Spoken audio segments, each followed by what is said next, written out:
of McDonald's restaurant locations operate to serve millions of people every single day.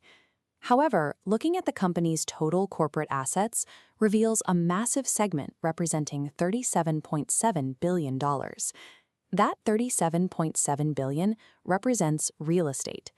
Nearly 99% of the company's assets are held in land and buildings, rather than food or restaurant equipment. To a customer walking through the doors, the company sells hamburgers. To an investor on Wall Street, it operates as a massive property management firm. Understanding how a fast food chain became a real estate empire requires looking back at an inherent flaw in the original 1950s business plan.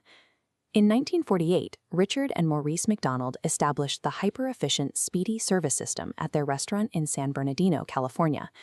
They perfected the cooking process and the speed of delivery, but the brothers had little interest in pursuing aggressive national expansion.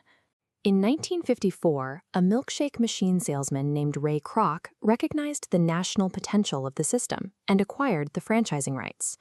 Kroc sold franchises for one store location at a time to maintain total control over food preparation.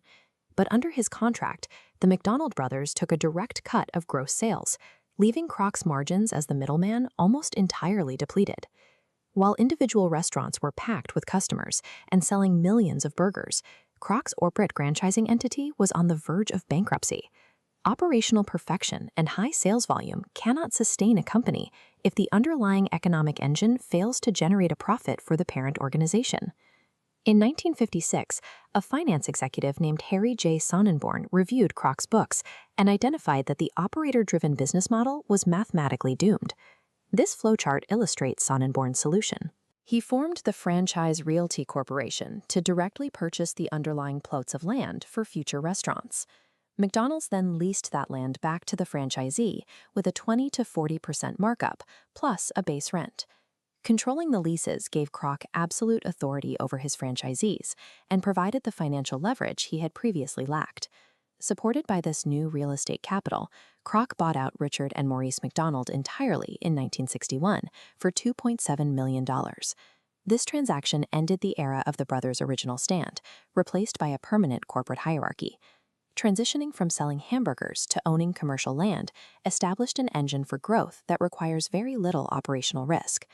Today, the consequences of Sonneborn's real estate strategy dictate the structure of the modern fast food industry. Independent franchisees currently own and operate roughly 95% of all McDonald's locations worldwide. This scale demonstrates the resulting division of labor. Franchisees shoulder the volatile, day-to-day operational risks, like labor shortages, food cost fluctuations, and equipment upgrades. In exchange, corporate McDonald's collects a steady, predictable stream of rent and royalties, regardless of daily variations in burger sales. This chart highlights the disparity in profit retention. McDonald's retains about 82% of the profit generated by its franchise stores.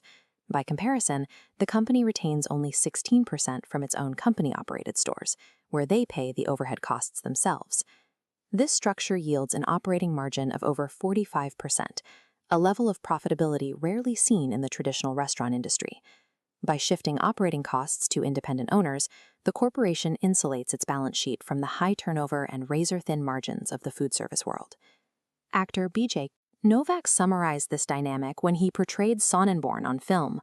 "You're not in the burger business, you're in the real estate business." The financial control of the land beneath the drive-thru continues to be the company's most impactful and enduring global product.